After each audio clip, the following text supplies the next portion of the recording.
Goron, nosso senhor em ferro, era um deus da batalha acima de todas as outras atividades. Disse que ele enferrujaria até se tornar nada, caso algum dia chegasse um tempo em que não houvessem mais conflitos a serem travados. Conhecido como Nosso Senhor em Ferro, seus devotos acreditam que ele estava presente em cada uma das armas de guerra feitas de ferro que fosse forjada. Um deus de vitória em combate, justiça, batalha, força, caos, destruição e glória. Meus calorosos cumprimentos, senhoras e senhores, aqui quem fala é o Escriba e hoje falaremos de Goron, o deus da guerra tão adorado de Brevoy e as terras dos reis Linorme e além, uma deidade de sanguinolência e guerra, mas também de honra e glória. Um deus que na lore atual do cenário literalmente morreu por razões e motivos que exploraremos ao final nesse vídeo, durante a God's Rain, ou chuva divina. De qualquer forma, não se esqueça de curtir e compartilhar o conteúdo com quem possa se interessar. E sem mais demoras, vamos começar. O choque do aço, o brado da vitória, a negação ofegante da morte. Esses são os sons das preces ao Nosso Senhor em Ferro, pois seguir Goron é lutar. Goron não se importa com o motivo da batalha, a resistência desesperada de uma vila contra saqueadores é tão válida para ele quanto um exército cruzado marchando contra demônios na cicatriz de Sarkores. Nem toma partido nesses confrontos bem ou mal, ordem ou caos.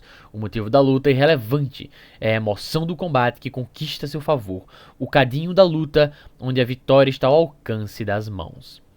Goron reconhece o valor da guerra estratégica, a necessidade de arqueiros, arma de cerco e furtividade, mas tudo isso tem pouco apelo para ele em comparação com o combate corpo a corpo, o confronto de força bruta crua e habilidade mortal refinada.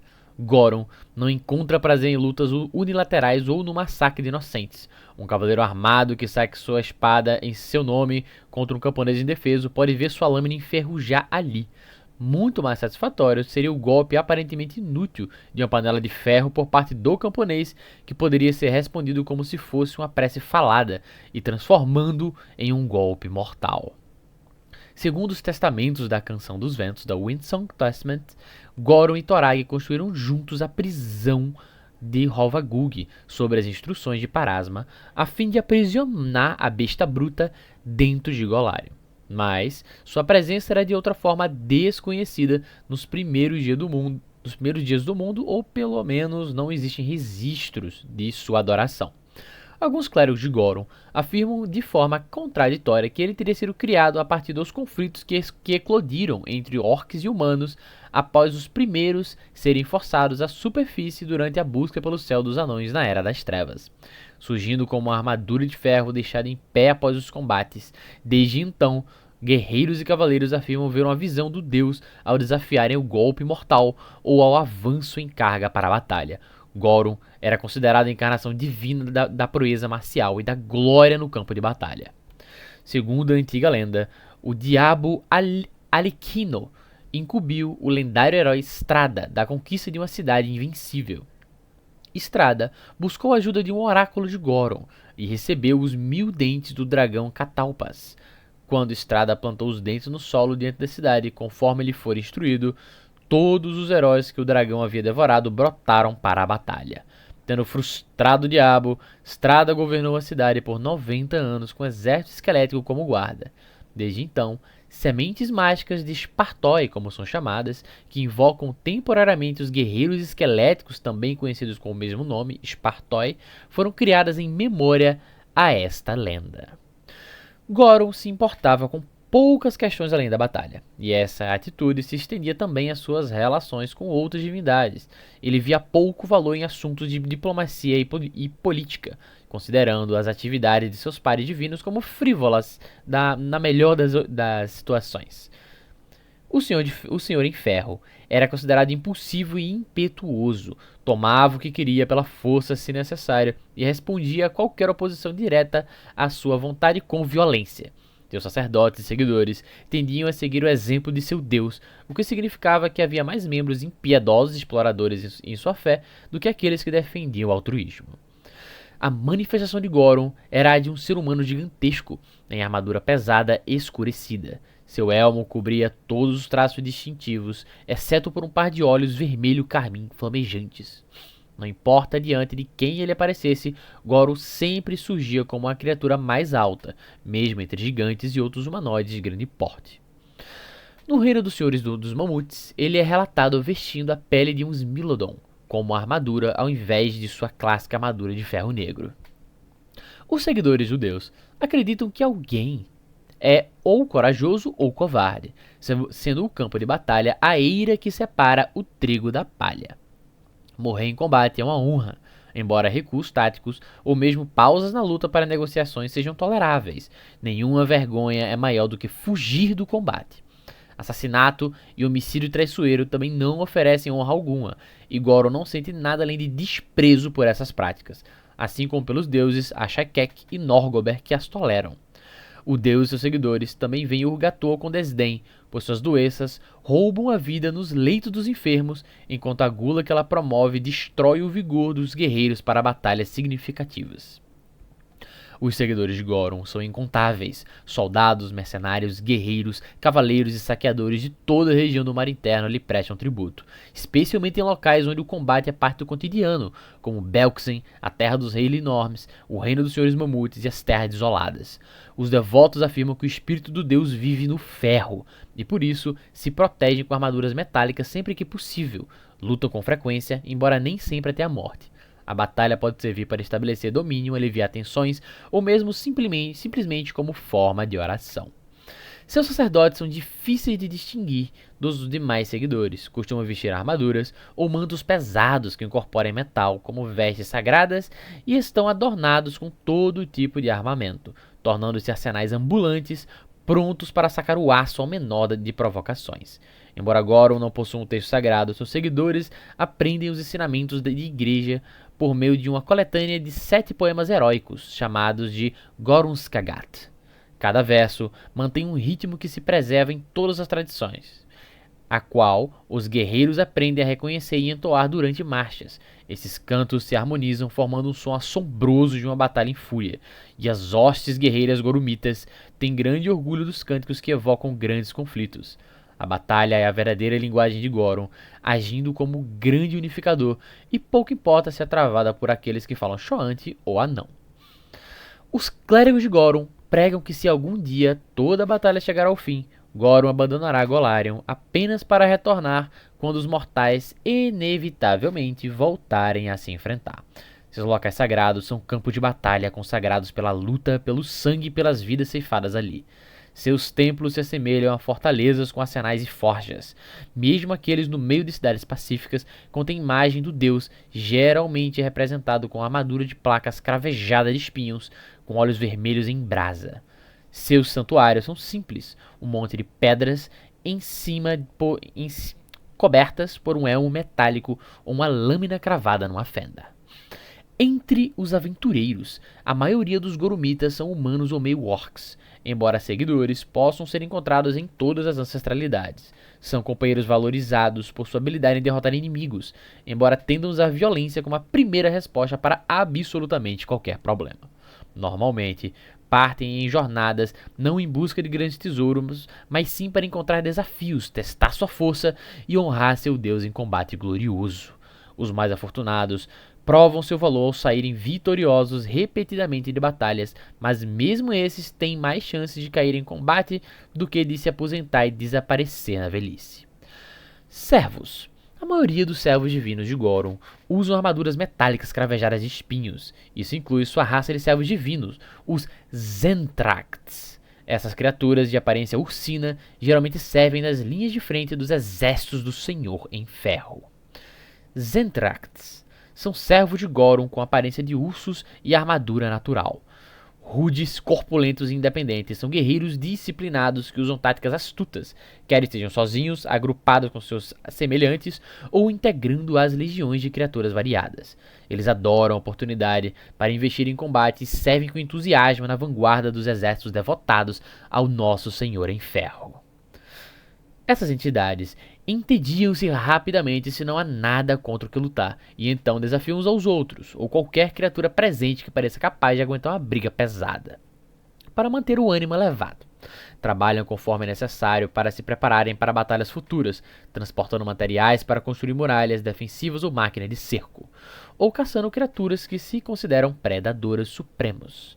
Preferem usar sua habilidade mágica para se aprimorar e compartilhar essas bênçãos com aliados que consideram dignos. Alguns Zentragts, particularmente ousados, são conhecidos por até usar magia para fortalecer seus inimigos, aumentando sua força ou curando suas feridas para garantir uma batalha mais digna. Independentemente do inimigo, os Zentragts gostam de cantar durante o combate, embora não sejam particularmente bons nisso, e mantêm o ritmo usando suas armas naturais metálicas como instrumentos de percussão contra a armadura dos oponentes. Essas criaturas reverenciam o metal, vendo todo o ferro e aço como parte de seu mestre divino. Para eles, o ato de comer metal é uma forma de comunhão na qual restabelecem seus corpos com a substância duradoura de Goron. Por isso, fazem questão de coletar metais raros e tratam essas refeições rituais com grande respeito. Em média, os Zentragts medem de 2,7 metros de altura e pesam mais de meia tonelada. Servos únicos. Mãos de sangue. Esse servo é uma criatura de pele carrasmin com aparência semelhante à de um demônio Hasrul. A primeira lâmina é o Arauto de Goron, uma horda de armas e escudos animados que se aglomeram formando uma figura humanoide, com tamanho e forma aproximado aos de um golem de ferro. A Presa Santa, ou Saint Fang, era um servo divino de Goron, conhecido por suas escamas de aços, astuta estratégica e apoio àqueles que travam guerras por desespero, para defender suas vidas e lares contra forças de ganância e brutalidade. É um dragão, altivo e arrogante, e embora aceite as ordens de Goron, muitas vezes as cumpre de forma mínima. Teólogos especulam sobre a origem da Santa Presa, sendo a teoria mais popular a de que ele costumava patrulhar os céus de Golarion para defender os inocentes, mas tornou-se tão desencantado que acabou de se tornar simplesmente uma grandiosa arma de guerra. Por fim, Temperbrand é um elemental de fogo com aparência de metal líquido superaquecido, que também é um servo único dedicado ao nosso Senhor em Ferro. A Costa em Conflito é o reino sagrado de Goron. Como deus da força, batalhas e armas, Goron faz de seu lar um imenso campo de batalha dedicado à glória dessas práticas. Os castelos fortificados que pontilham seu reino enfrentam cercos diários e podem se desintegrar em escombros ao final de uma batalha, mas reaparecem intactos a cada amanhecer, e suas planícies rolantes e manchadas de sangue oferecem um local para seus súditos travarem combates contínuos e desordenados, com toda a sua existência dedicada ao calor e frênese da batalha. Ao contrário do domínio de Cayden Cailean, onde a realização individual e a bravura são valorizados, Goron e suas almas se importam apenas com a euforia do sangue derramado e a violenta glória da guerra. Muitos podem se perguntar por que um deus que não se importa com a moralidade escolheria ou seria permitido fazer de seu lar Elysium. Afinal de contas, essa costa está em Elysium. Embora estudiosos tenham debatido amplamente as possíveis razões, citando batalhas anteriores nas quais Goron se aliou ao lado da justiça e da luz, a única pista está no fato de que o domínio de Goron está cercado por uma linha sinuosa de pedras antigas e desgastadas, cada uma implantada com uma lâmina reluzente e imaculada de azata. Gravada nas lâminas em várias línguas, incluindo o celestial, está a frase: "Assim o juramento é selado, e assim você é aceito, para sempre com nosso agradecimento, aconteça o que acontecer." A Igreja de Goron. A Igreja de Goron proclama a fé na força e no poder acima da espiritualidade e do intelecto. Os sumos sacerdotes eram grandes guerreiros que conquistavam suas posições por meio de combate. Os sacerdotes usavam pesadas armaduras cravejadas de espinhos e abricavam de armas não metálicas. Acreditam que o espírito de Goron residia em todas as armas e armaduras metálicas e, portanto, cuidavam cuidadosamente de mantê-las, de zelar por elas e de poli-las e deixá-las em boas condições de uso. Os cultos conduzidos pela igreja consistiam principalmente em percussão real e improvisada, incluindo o som de armas colidindo com escudos. Os templos e santuários de Goron tendem a se assemelhar a fortalezas ou cidadelas. São murados com portões e adornos com espinhos. Estavam sempre prontos para um combate. Os cercos se mantinham abastecidos com armas metálicas, armaduras e rações. Os santuários de Goron, por sua vez, eram tipicamente uma pilha organizada de pedras em cima, cobertas por um elmo ou lâmina, como já supracitado. Textos religiosos. A Igreja de Goron não reivindica um texto sagrado formal, possuindo apenas o Goron Skagat, como 7 poemas sagrados que irão guiar os seus seguidores. Um texto, porém, controverso que existe é o Mito em Ferro, mantido por sacerdotes reclusos nas terras dos reis Linorm. Registrava grandes e poderosos feitos dos devotos de Goron, mas era considerado herético por parte da igreja. Animais favoritos. Deuses frequentemente são associados a certos animais, seja porque esses possuem qualidades valorizadas pelo deus, seja por uma afinidade especial com seus devotos, ou com a própria entidade. Os animais favoritos de Goron incluíam rinocerontes, dinossauros e animais treinados para a guerra. Aforismos. Com a duração a Goron espalhada por toda a região do Mar Interno, esses ditados comuns podem ser ouvidos em muitas línguas e culturas. Sangue, não ferrugem. Goron acredita que um guerreiro deve manter sua armadura limpa, mas se ela precisar estar suja, que seja com sangue do inimigo ou até do próprio usuário, em vez de ferrugem. Essa frase resume a ideia de que algo que possa não parecer perfeito ainda pode ser aceitável. Alguns devotos do deus interpretam essa frase como um chamado à ação, especialmente diante da probabilidade desesperadora, acreditando que é muito melhor arriscar a morte em batalha do que simplesmente apodrecer na velhice. Língua de ferro. Esse termo, parente de língua de prata ou língua de ácido, é usado para descrever pessoas que sempre conseguem dizer exatamente o que é necessário para começar uma briga. Embora poucos associem abertamente a expressão ao Nosso Senhor em Ferro, é um aforisma comumente utilizado por seus seguidores. Intercessões divinas de Goron. Goron vê as coisas de forma muito mais simples. Ou você luta e conquista seu favor, ou é um covarde e não merece nada além de desprezo. Bênção menor de Goron. Goron lhe concede uma arma sempre que você precisar. Você pode usar uma ação de interação para sacar uma arma de ferro não mágica de nível 0, mesmo que não tenha nenhuma consigo. Essa arma dura apenas enquanto for usada para atacar e não pode ser vendida, doada, derretida ou algo do tipo. Bênção moderada. Seus golpes tornam-se imparáveis, carregando o ímpeto do entusiasmo de Goron pela batalha. Seus golpes com montantes, ou Greatswords, ganham o traço impactante, ou forceful. Bênção maior de Goron. Goron alimenta você com o zelo de seus guerreiros imortais, permitindo que você use a sua força vital para continuar lutando sem cair. Sempre que você for reduzido a 0 pontos de vida, em vez disso você é curado até metade de seus pontos máximos e se torna condenado 1. Ou aumenta sua condição de condenado em mais 1. Maldição menor de Goron. Goron recompensa a covardia com fragilidade. Qualquer armadura que você viste e escudo que impõe reduzem seu bônus de item de CA em 2, mínimo 0. E sua dureza, pontos de vida e limites de quebra estão pela metade. Maldição moderada. Você perdeu a glória de abater um oponente digno. Todos os seus ataques com armas ou desarmados reduzem seu dado de dano em 1 passo, e todos os seus ataques tornam-se não letais. A maldição maior de Goron. Você é incapaz de acompanhar as exigências do combate. Você, no momento em que o combate se inicia, se torna fatigado e sofre lentidão 1. Ao final de cada um de seus turnos, suas condições de lento aumentam em mais 1. Essa condição só termina quando você não estiver mais em combate. Goron possui e concede a seus devotos domínio sobre confiança, destruição, poder e zelo.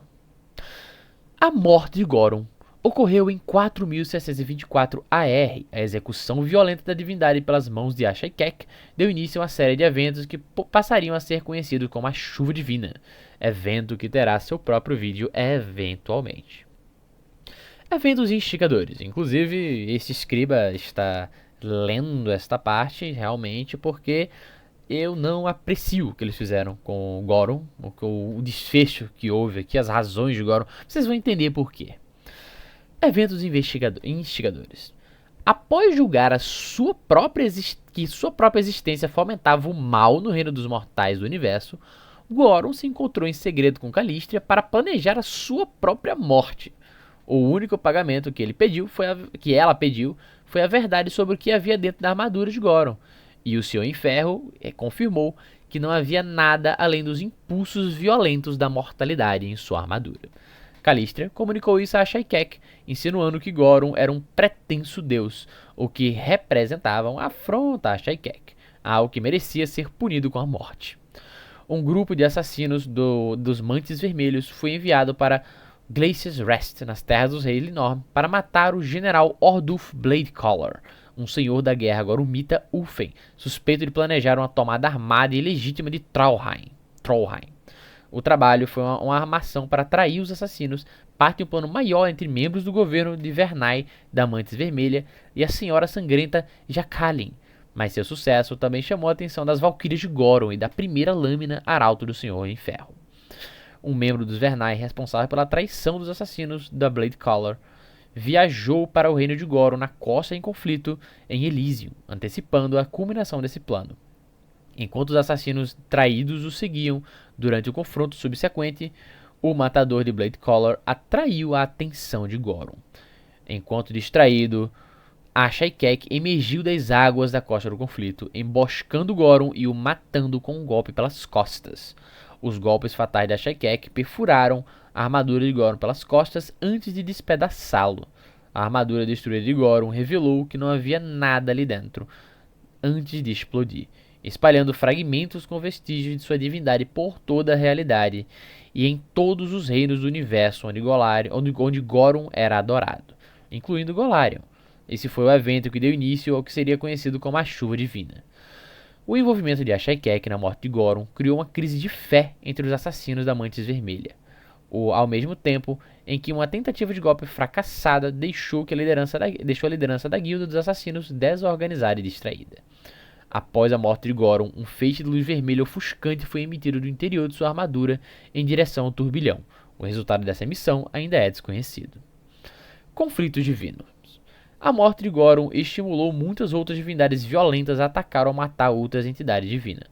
Por exemplo, relatórios da Sociedade Pathfinder documentaram como o Senhor Império Smiad recrutou o servo de Goron, Saint Fang, ou a presa Santa Presa, para matar dezenas de dragões malignos em poucos dias. O deus da Hak logo matou ambos em retaliação. O Senhor Império Cernunnos caçou a divindade dracônica Gazras, mas caiu através de um buraco na realidade, uma armadilha preparada pela sua presa, e foi lançado além dos limites da tapeçaria sombria. Segundo Amenópeus, Netes e Toph batalharam por uma fonte de poder no mar interno ao norte de Solfes, com Netes saindo vitorioso e Toph sendo banido de Golarion. Um redemoinho apareceu no local da batalha e se tornou um local ritualístico para um coven das deusas feiticeiras Girona, Mestama e Alazra, o que fez com que as divindades osirianas Ra, Horus, Anubis, Osíris, Mat e Isis se levantassem em oposição a elas. Os antigos deuses de Osirion pareciam destinados ao fracasso até que Girona gaguejou brevemente enquanto recitava seu ritual, um erro que ofereceu a oportunidade para as divindades osirianas interromper o ritual.